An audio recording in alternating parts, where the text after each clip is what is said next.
All right, here we are. Happy good Monday morning. How is everybody doing today?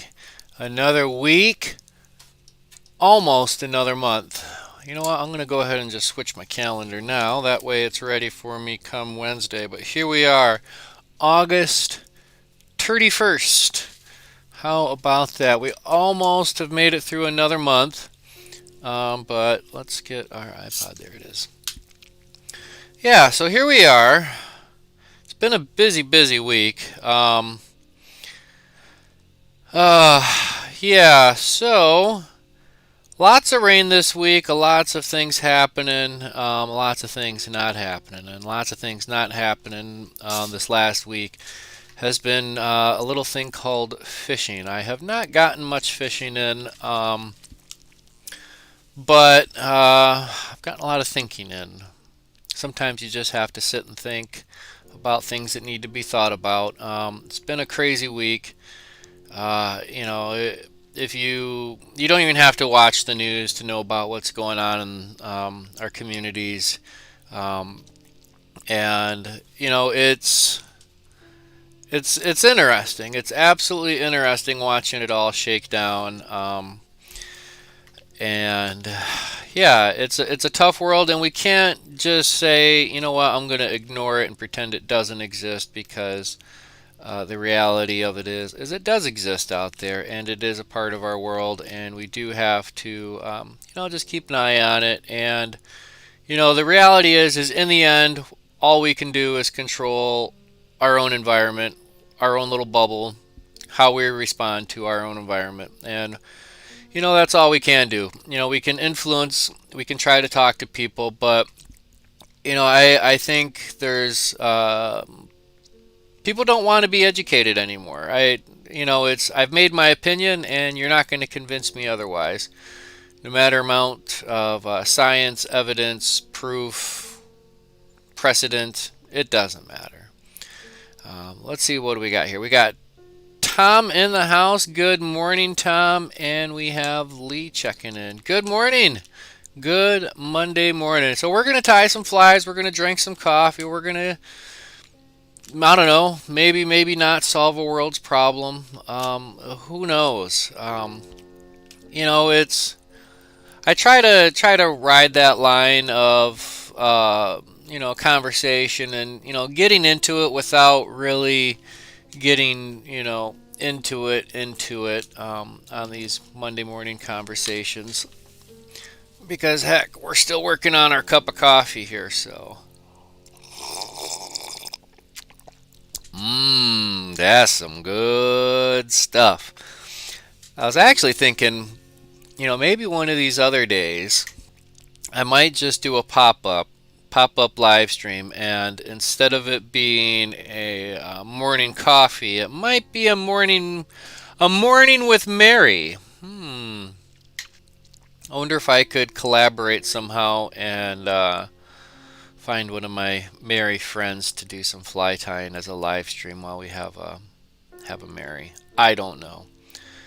Um, but yeah, once again, it's Monday morning. We don't know exactly. I'm not pulling any of this out of a book. I'm not pulling this out of anything.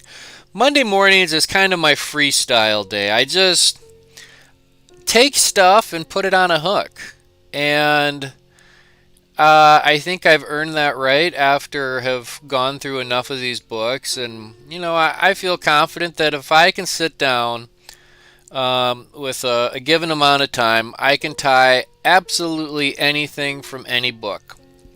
Any picture I can replicate. Give me a little bit of time. And obviously it'll take a couple spins, a couple practice. I bet you I could spin the world's best deer hair spun, whatever, but it'll take me a little bit of time at it, and I have confidence in that. Um, but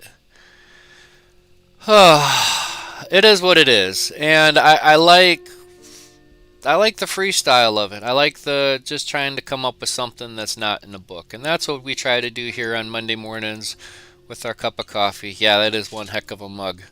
Um, I'm not sure what my whatever the standard size Yeti mug, travel mug. I usually that's my I got a it's a Hamilton Beach. I think it's called the Scoop, right? And I take it and I just take a scoop of coffee grounds and I run it through the thing and it only holds about I don't know, maybe 16 ounces of water, so that, it's perfect for a one shot travel mug, just like a Keurig, but I don't have to dink around with those little pods or anything. So um, I throw this in there and I only get maybe that much. I mean, I think it's a 22, 24 ounce mug. I don't know. It's pretty darn big. I got bigger. I got bigger mugs. They'll make me go find my big mug. I have somewhere in the archives in a box in a tub somewhere. I have a 64 ounce coffee mug. 64. I mean, bam. That was great. I picked it up back in the day when I lived in Lansing, a place called Quality Dairy. They're a little shop all around town, and they had a thing where it's just like you use their mugs and it's no matter what size of mug it was the same amount for the refills, like $1 or something. And it was great for you could fill it up with ice and pop or slushies or coffee or whatever, and it was a great mug. This mug here, I don't know. I'd have to do some digging. I know he has a Facebook page, but do a little. It's got the trout, and here's the name on it, Webster. Local guy here in St. Cloud. Gentleman wanted to do some fishing down in the Driftless region, which is southeast Minnesota, which is it's where we hide all our rainbow and brown trout and stuff like that. If you're not going up to the North Shore. Um, Anywho, he wanted some flies. We met at a holiday expo, whatever. I was trying to, just let people know about fly tying and, selling some flies. And, anyways, I tied up a whole batch for him, and we did a tradesies. Flies for a mug. And, yeah, he sent me a. Whoa, I don't know why it's zooming in and out. He sent me some pictures, caught some fish with flies. So, hey, it's hard to put a price on that. So, well, I'm sure you can put, $1.75 on a fly. But I gave him more than enough flies, and I am more than happy with this mug. Uh, so, Webster Pottery, Webster Ceramics, Webster. I'll do some digging and I'll see about maybe posting a link somewhere. But anywho, let's tie some flies. Let's slide over to the bench and do that. Enough of that jibba jabba. Let's get the camera flopped over. Ba-doom, ba-doom, ba-ding. So Wednesday during my live stream, we had a little snafu. I lost my main camera feed here. Um, don't know what was up with that, but we were able to kind of reset and reboot, redo and reshoot. Um, Not reshoot, but you know what I mean. You have to check it out. If you missed it, check it out.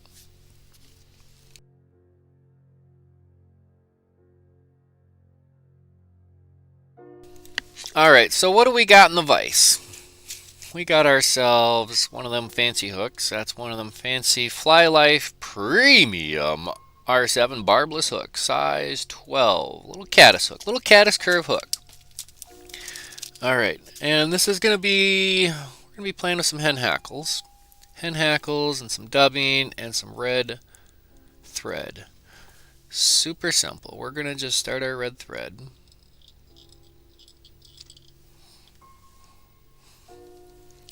I gotta turn up the brightness on my screen. I can't see nothing. There we go.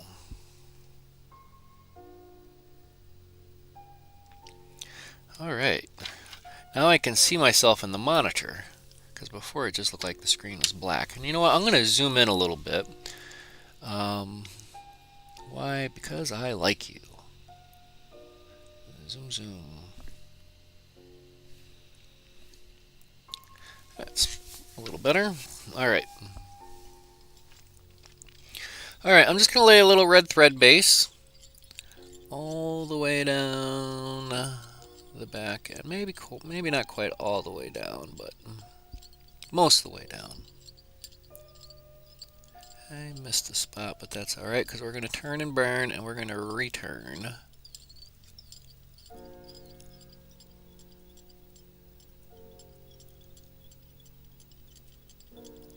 Little thread body. That's what we're after there.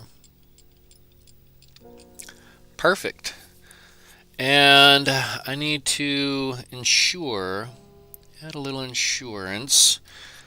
A little insurance policy to that. Make sure our light is ready. I say it from time to time, when we're messing around with our UV junk, we should always just take a split second to make sure your flashlight works before you start applying whatever your goop that you're gooping it on with.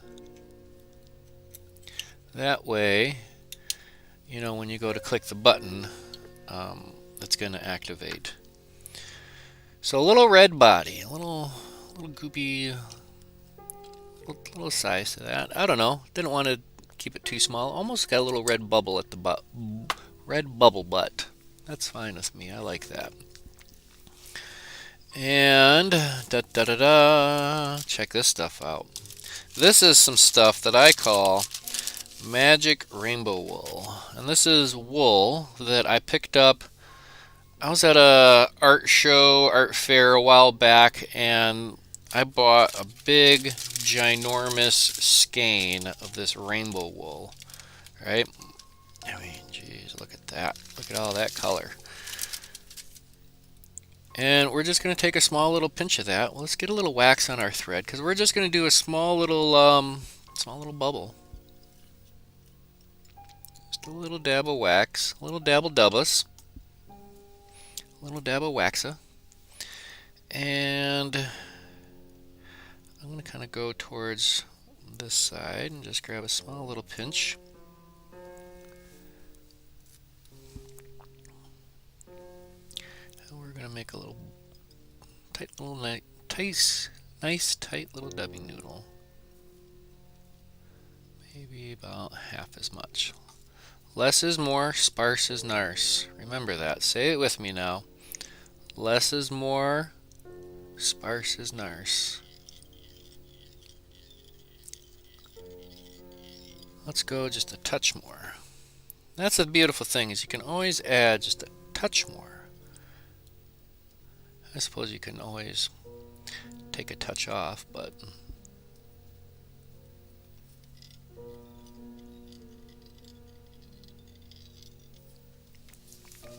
alright, there that is. That's a beautiful thing.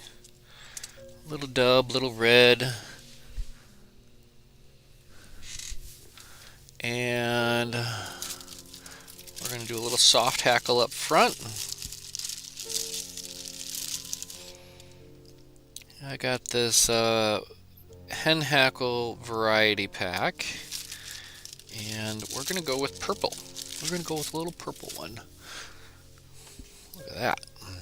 Ooh, that's beautiful. Love that purple. So let's just go ahead and prepare this. Just strip the downs, the downy barbs off. Get rid of the trash. Don't put that into your coffee mug. That would not be good. We're going to tie it in by the tip. Yeah, that's going to be sweet.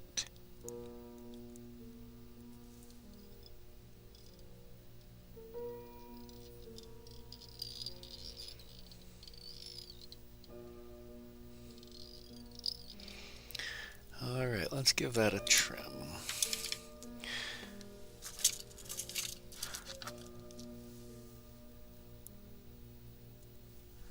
Just like that. Alright, I'm going to rooster this up just a little bit. That's okay to do on these caddis curves. You can do that. Did you know that? Alright. Let's do a couple of turns with our soft tackle. Actually, you know what? Sometimes it's just easier to check your watches, because it's hackle time. Use our hackle pliers. I got a piece of thread stuck in there still from a previous operation.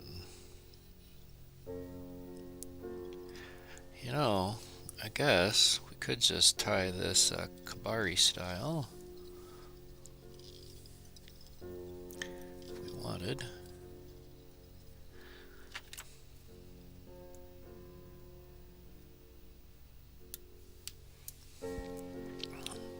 Keep it sparse. Sparse is nice.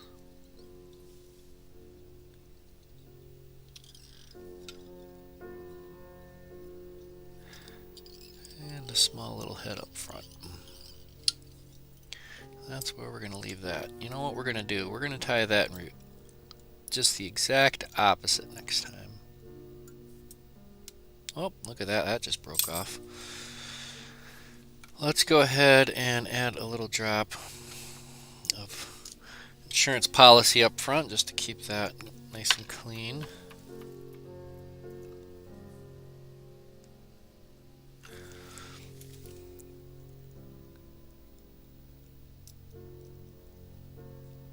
Because our thread broke back there and we don't want to worry about that.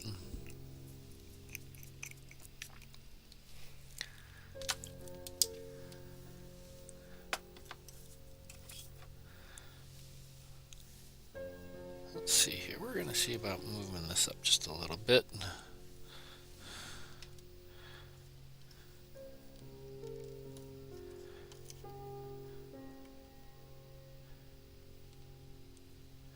There we go. How's that? It looks a little bit better.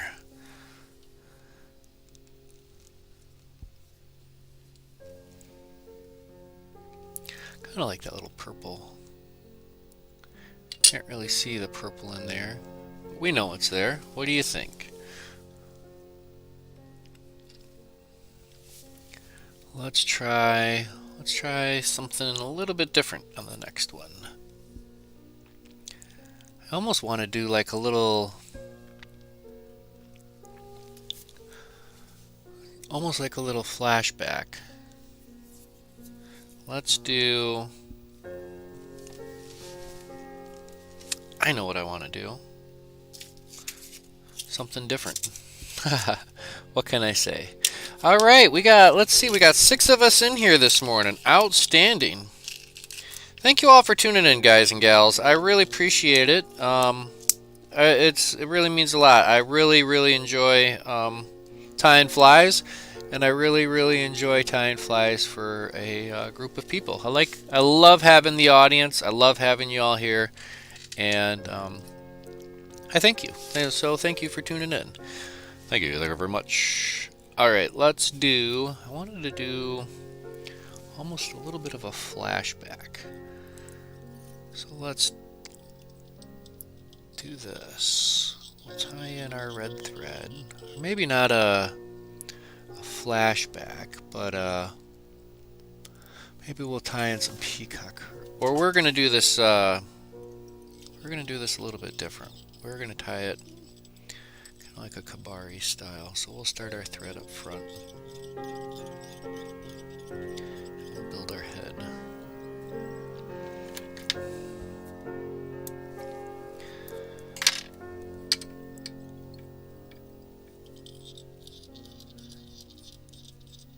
So we'll start with the head up front.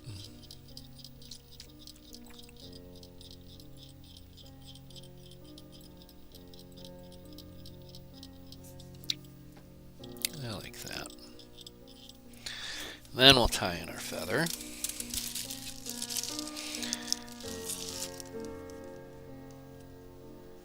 Let's go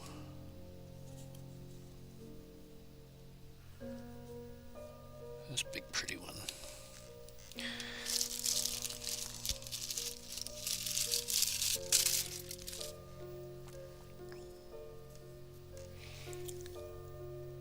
We're only going to have to get a couple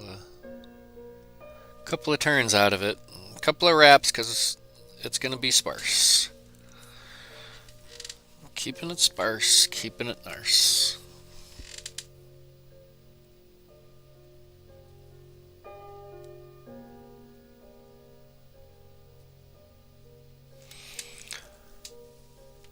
We're going to tie it reverse so it's forward on this one.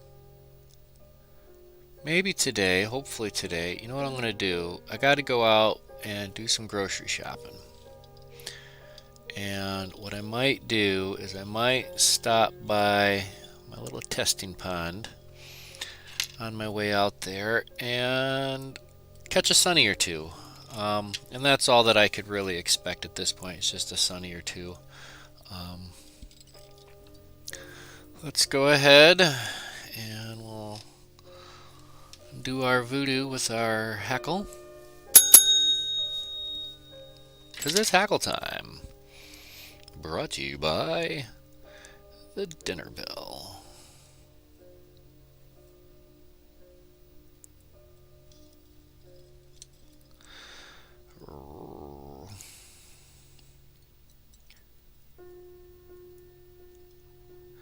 Yeah, you know what?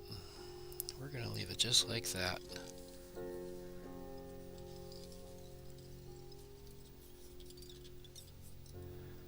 I like this one. I like this one. I like that purple. I like purple.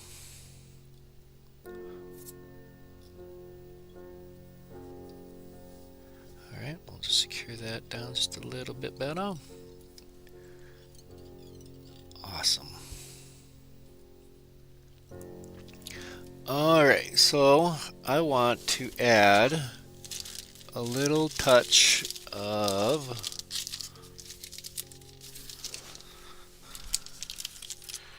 peacock curl.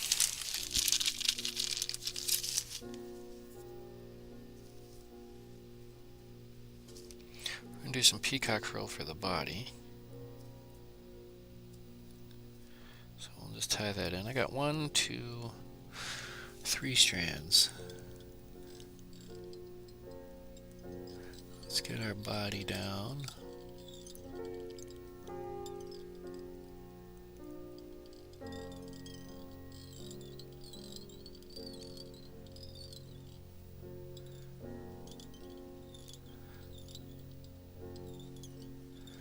All right.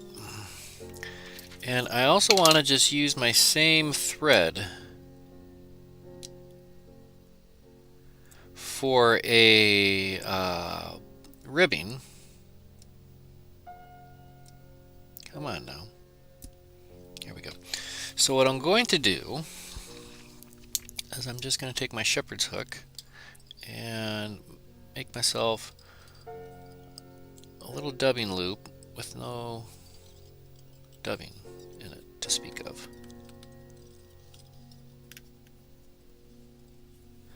Because that's going to make a little thread ribbing.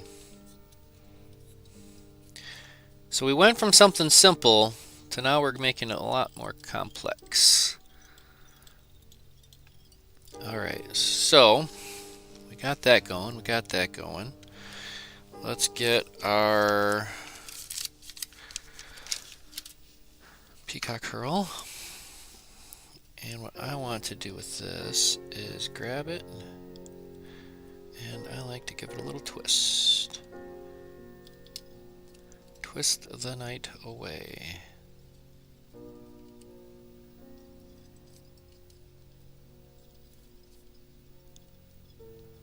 we'll just work our way up.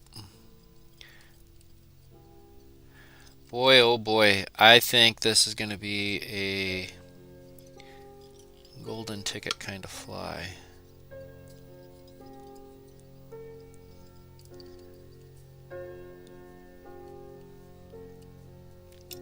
Uh-oh, we lost our shepherd's hook, but that's alright. Uh-oh, we got a major minor malfunction here. Get you back. Because what that did is that bopped.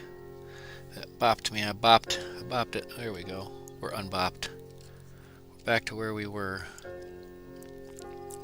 Back to where we were. Back to where we could have been. Or should have been.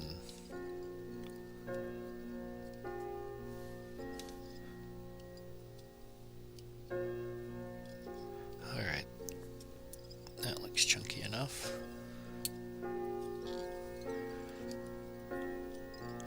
Little red, little purple, little peacock curl. I suppose we could have added a wire if we wanted to. I mean, this is definitely headed in that direction as far as where it's going to swim.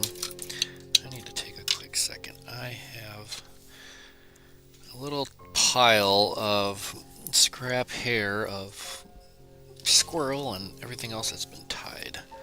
All right. Go ahead and just tighten up our dubbing loop with no dubbing in it. Just rope it up. Now our 8/0 thread is tightly bound, ready to go. You know what? Back here, I'm just going to wrap a few times. Now we can bring our ribbing forward. Not very visible, not to our eye, but what it's doing is holding that peacock down. And that's what we want it to do. Ta-da! Our expectations aren't extreme, but they are what they are. Perfecto! Alright, now let's grab ourselves a little bit more of our magic rainbow wool. And we're gonna just take just a little pinch. And this is gonna be our little bump behind our hackle. Let's see, let's add a little touch of wax.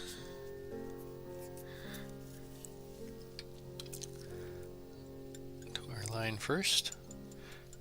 Doesn't take much, and this is a low tack wax.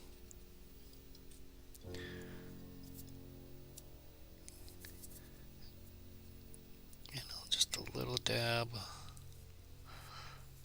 of dubbing. Say it with me now. Sparse is nice, more or less.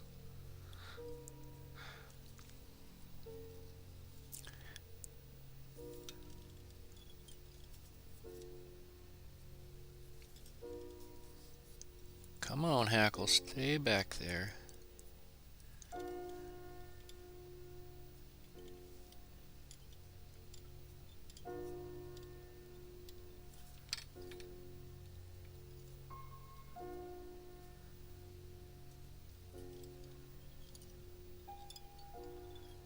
All right, we'll get right in front of that. We're gonna just do a whip finish by hand. 1, 2. Uh-oh, we lost it. We'll just draw that down because I have no idea where that whip finish is. We'll try that again. 1, 2, 3 turns on the hand. And trim that off.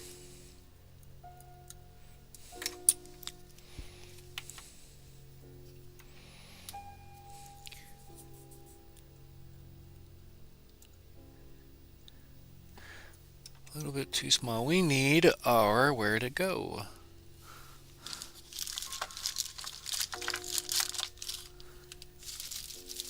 Here it is.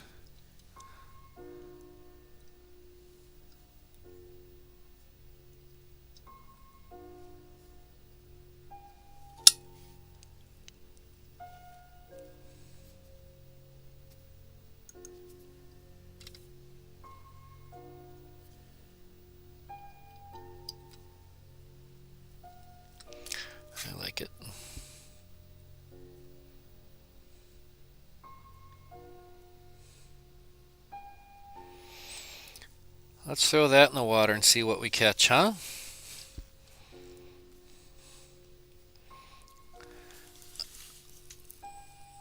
What type of technique is this?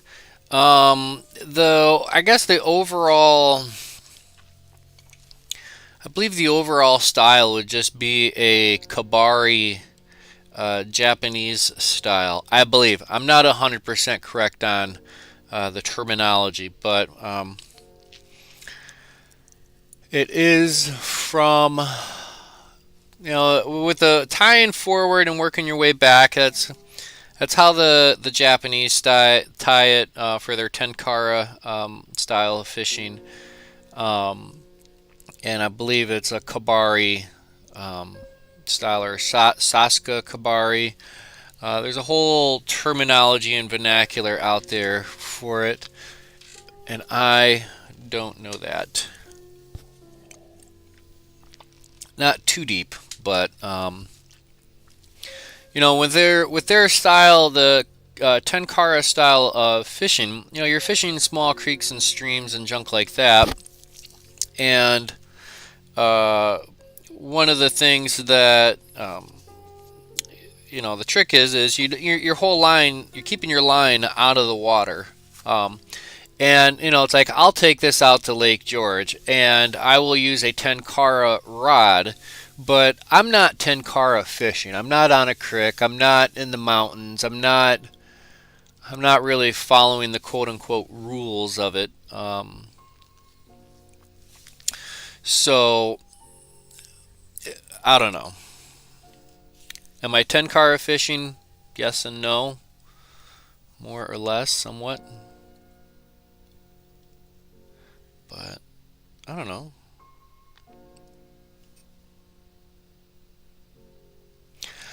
I'm going to try, and we're just going to see what happens here. We're going to grab another hook. Where'd we go?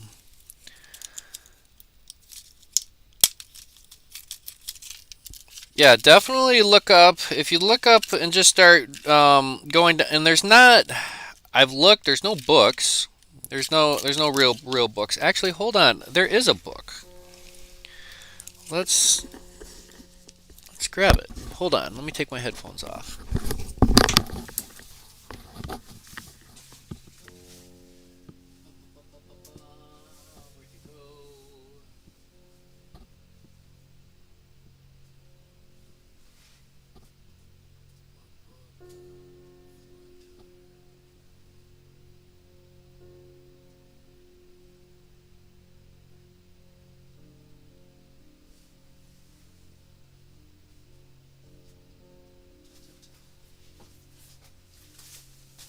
Alright, let's get this camera flipped over here because we can answer some of these questions a little bit. Let's go over here and switch the camera. Alright, so what I have here, this is about as good as it gets so far, I guess, really right here, right now, in the U.S. Tenkara by Daniel Galahardro. And let's see here. Let's go. And this covers a lot of. I guess I could. I guess I could just do a little bit more in detail. You know what? We're gonna start doing. Okay. Tenkara flies overview. Keep it simple. Use a size 12 reverse hackle tenkara fly. So it's just a reverse hackle. So Saska Kabari.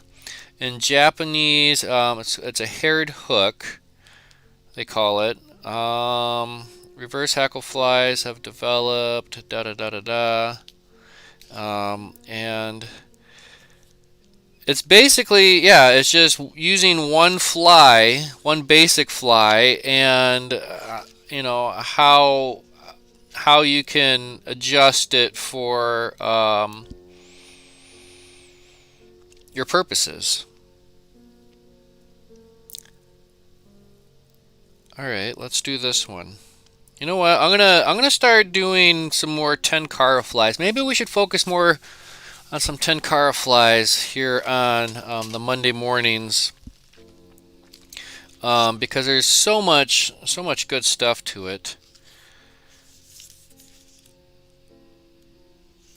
And this book is really good because it has QR codes, which I believe might just take you directly to um, a YouTube video or a website or something. But if you look into it on the surface with tenkara fishing, if you go on to the traditional, quote unquote, traditional Western fly fishing Facebook groups on Facebook, um, the word tenkara is thrown out there, and there's a lot of hate towards it. There's a lot of people that, oh, it's just cane. You're just out there with the cane pole, and I mean, why knock it? Why tear somebody down to make yourself feel better?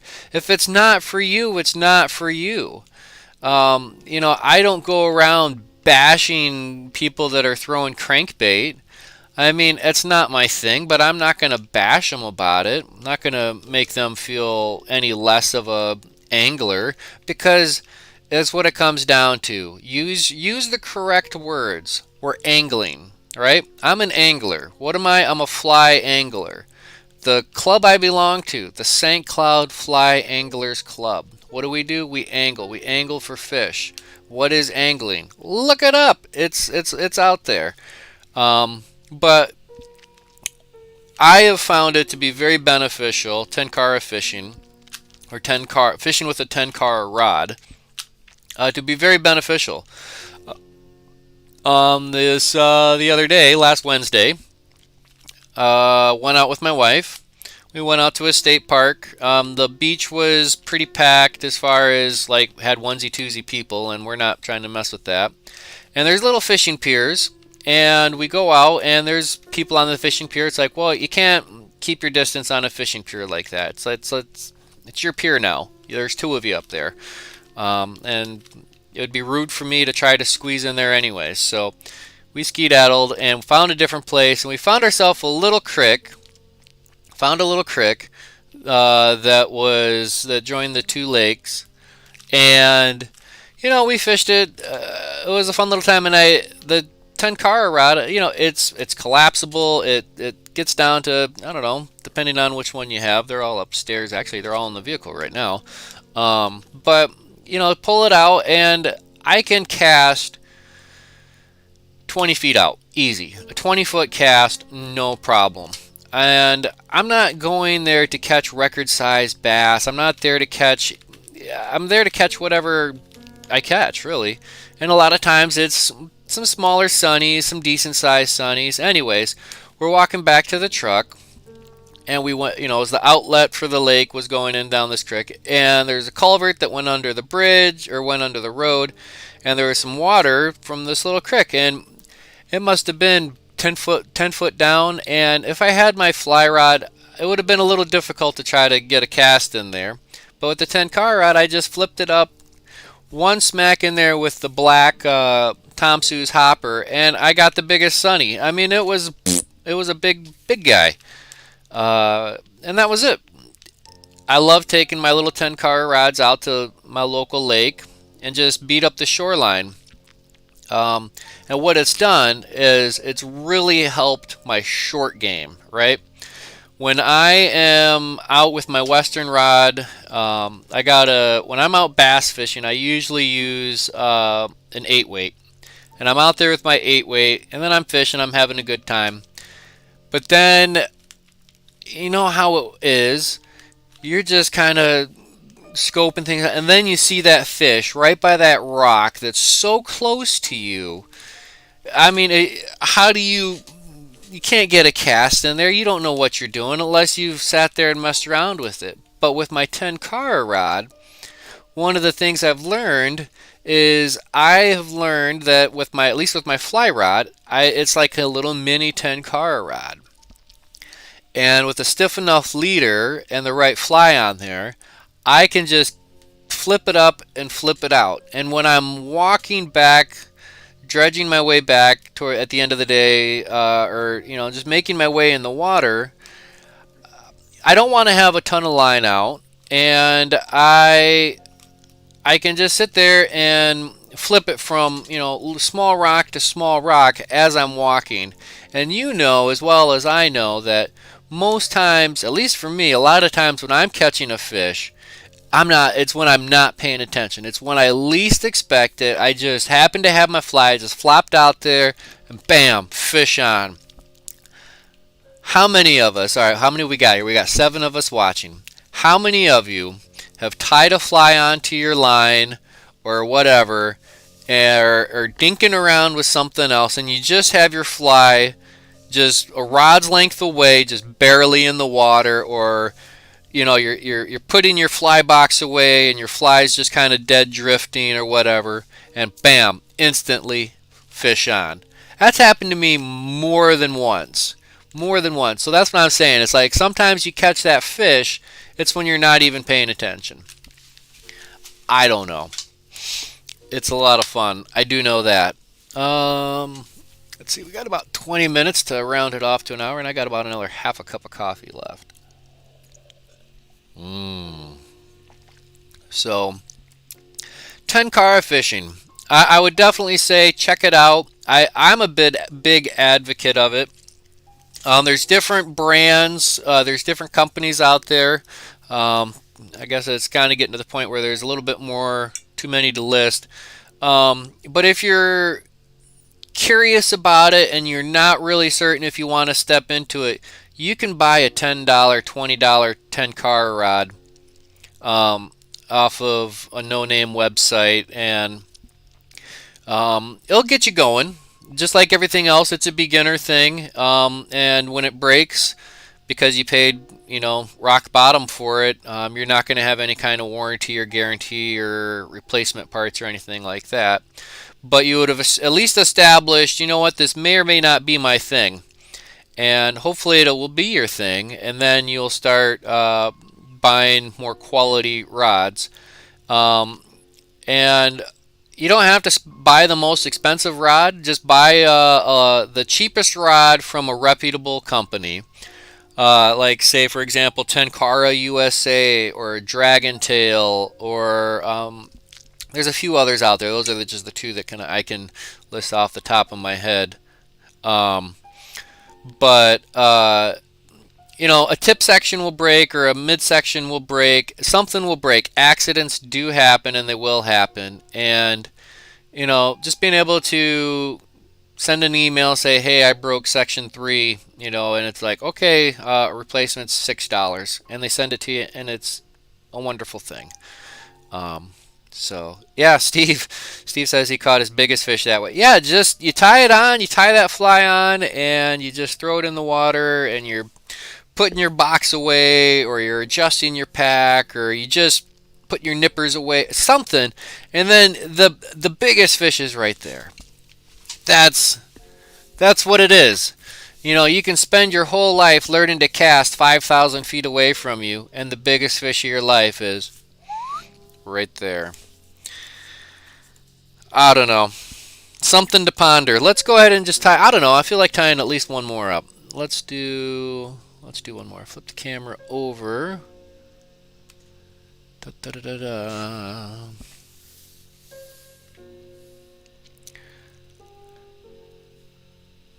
So that's what we need to do. We just need to get down to the river and start packing up. Get to the river and pack it up. All right, let's get our hook on our vise. We'll get one more in. Let's do it one more once. Ouch. Hooks are sharp, if you didn't know that. Alright, let's get that bad boy in there. Alright, size 12, once again.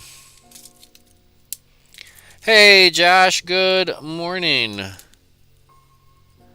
Nice hat. Yeah, Hooked Vets Fly Fishing. I believe they are out of Canada. They, I believe, are a program similar to like a Project Healing Waters.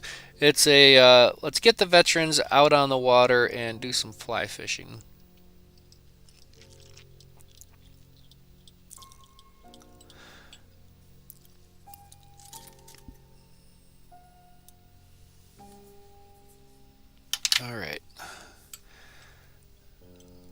Let's start with our head up front.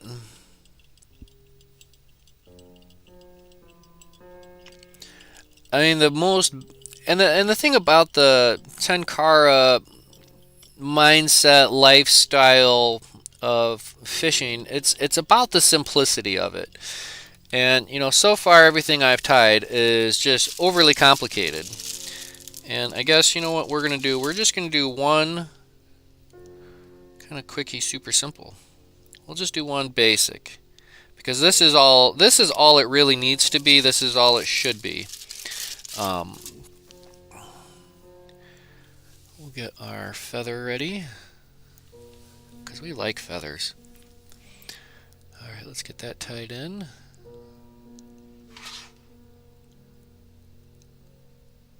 A little bit more right there.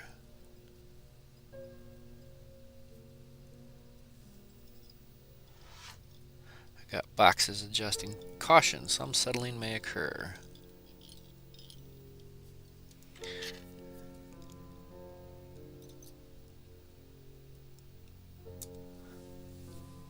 Just like that. Check your watches, ladies and gentlemen. You know what time it is? It's hackles times.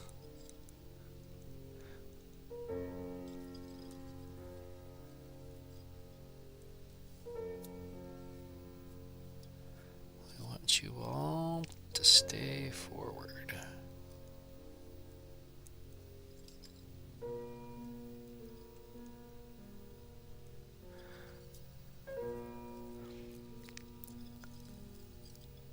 Let's go one more turn. One more wrap.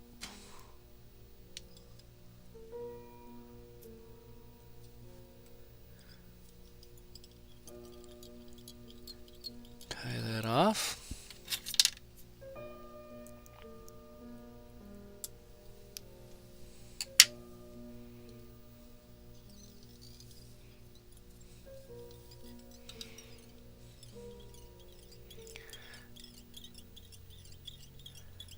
This is it.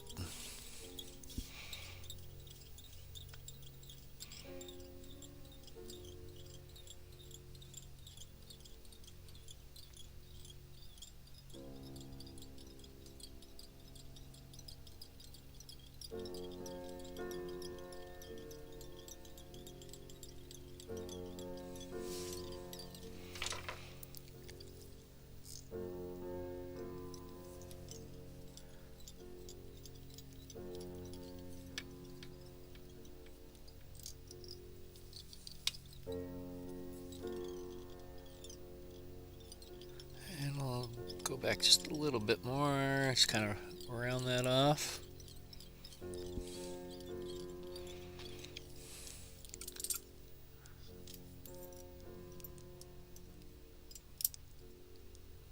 We'll do another one just because.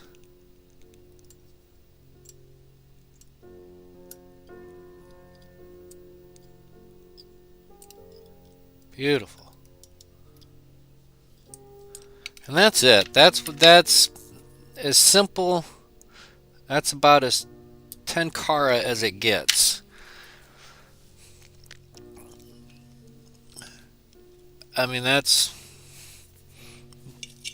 not much more than what you need.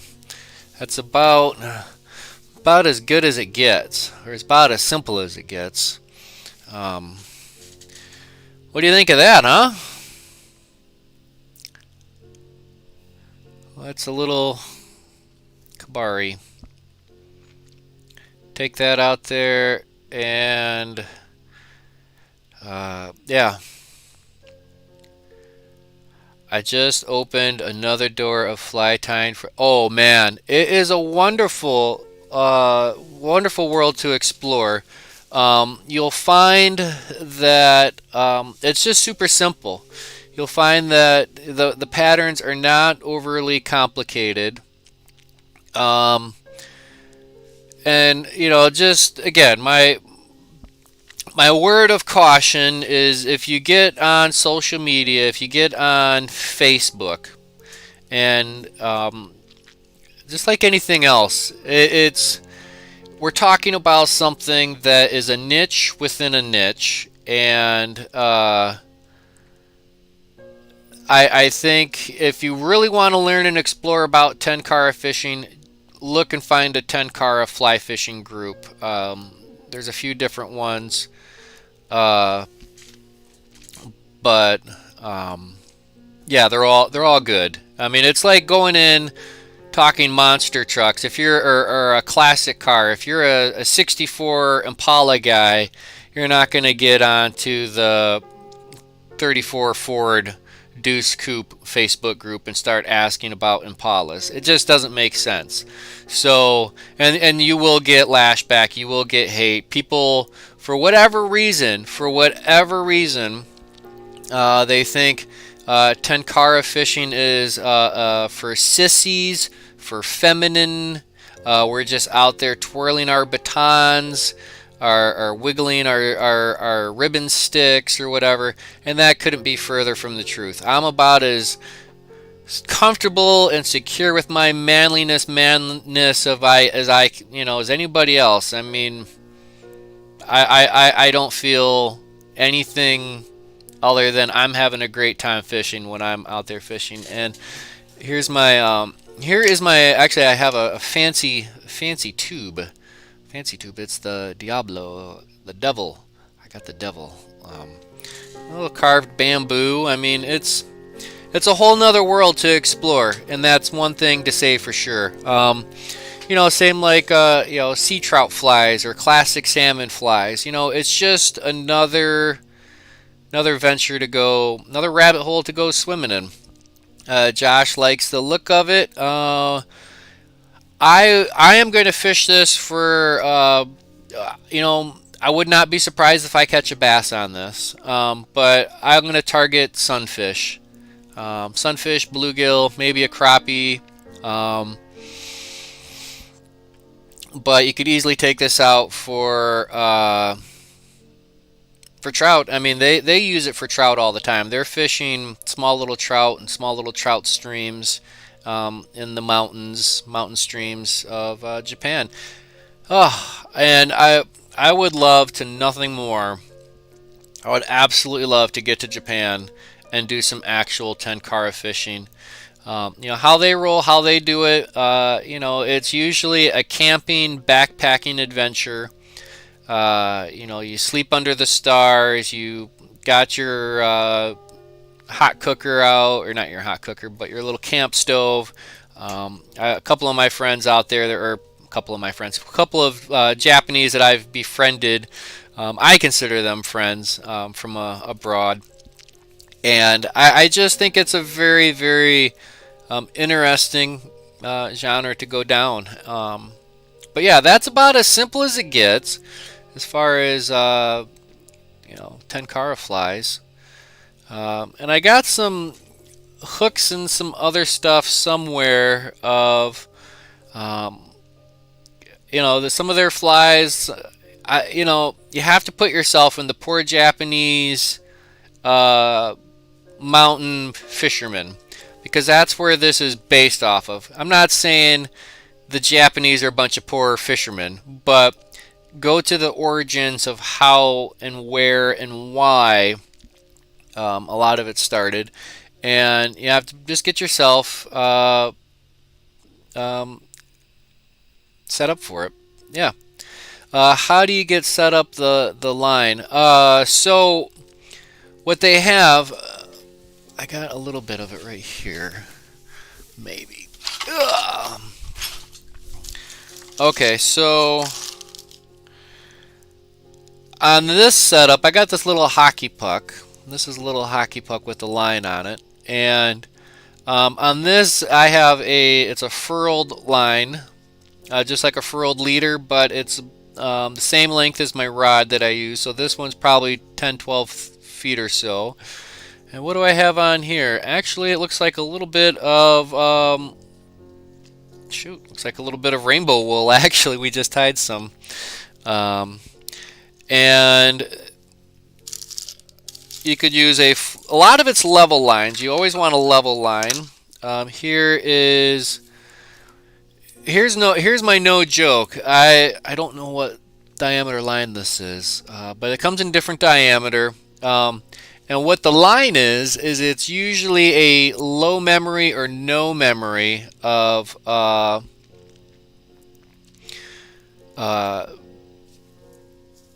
line. And actually on here, what do I have? I have a size 2 Clouser minnow. Um, and yes, I will take a size 2 Clouser minnow to the Mississippi River and fish it with my heavier Tenkara rod. And my Tenkara fishing with a size 2 Clouser minnow, chucking it in and swinging it out.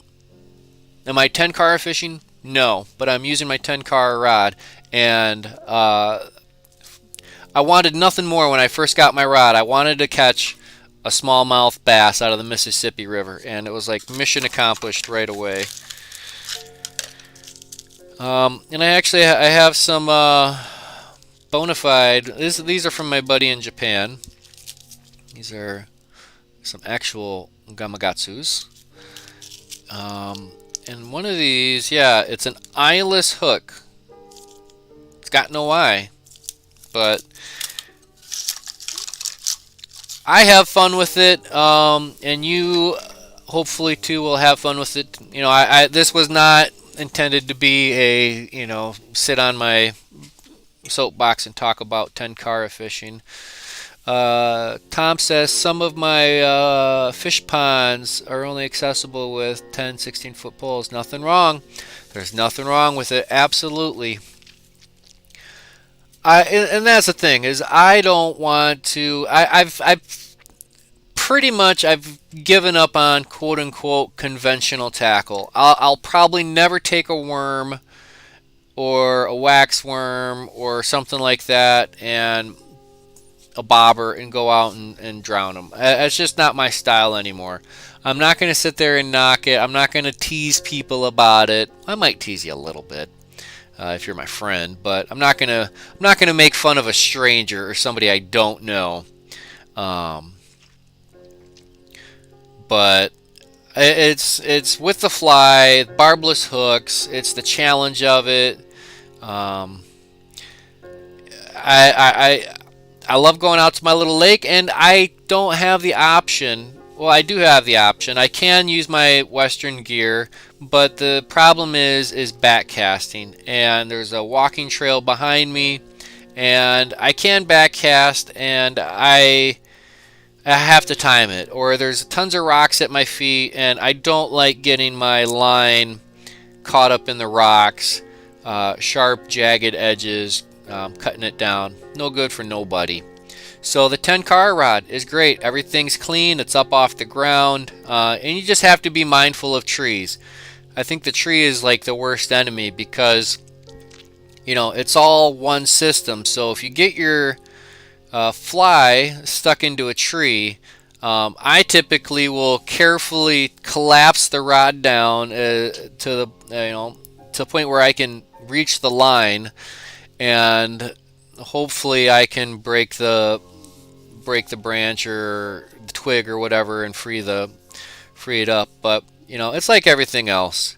What's really fun is while I'm out at the lake, I got all these walkers coming by, and they've never seen. I mean, it's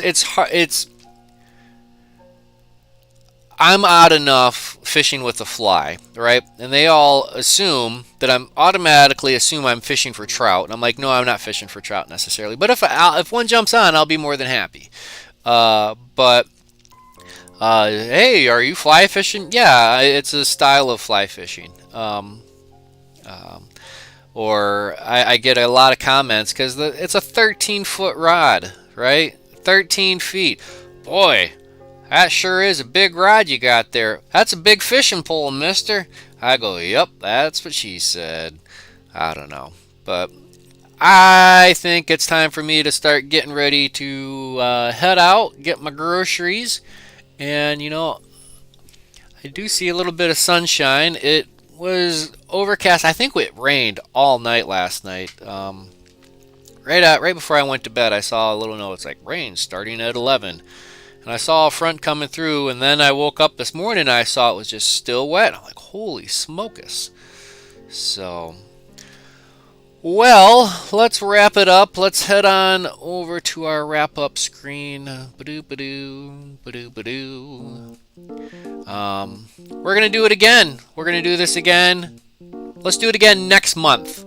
Next month. We'll do it. Actually, we'll do it. Yeah, we'll be into next month. Let's see. Monday, Tuesday, Wednesday will be September 2nd. We will be doing our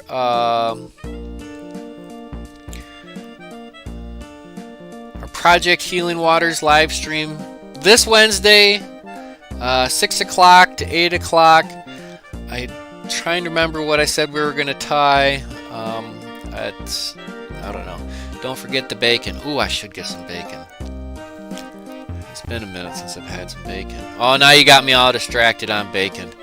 And we'll be doing this again next week. Next Monday, it would be what, the 7th? September. Guess what? Good news. Good news. The year 2020 is almost over. It just means political ads are going to get a little thick between now and then. But I don't know. Yeah, tell your friends. Join me here on these live streams. We do them every Monday, every Wednesday. I have a lot of fun with it. Be sure to come back. Leave a comment after this hits the waves. I really enjoy reading comments. Other than the spam that I get, I only get a couple of comments per video. I always appreciate comments. I typically will always respond to comments one way or another. But it is what it is. So I saw today, even though it didn't quite hit the title screen, but we are at 1,100 subscribers. 1,100. So that means there's 1,999 people just like you that hit that subscribe button. So that's awesome, and I really appreciate that. I'm at the point now where we can live stream off of the phone directly, but we're not going to be at the point yet where we can monetize and super chat and all that, because in order to do that, we have to get some major viewing time, and I really don't know how that's possible, at least on a channel like this with fly fishing and fly tying. I'm sure if I was Davey McPhail or the Featherbender or somebody super fancy like that, we could do it. But hey, we're not going to be able to do that. Not here. Not anytime soon. We used to monetize, but YouTube changed their policy. But now we're just jibber jabbering. We're having a good time. Want everybody to have a great week. Do something awesome for somebody else. Do something awesome for yourself. Be good, stay safe, everybody, stay healthy. Want everybody to have a lot of fun. Happy tying? Yeah, sure, you betcha. Tight lines, peace.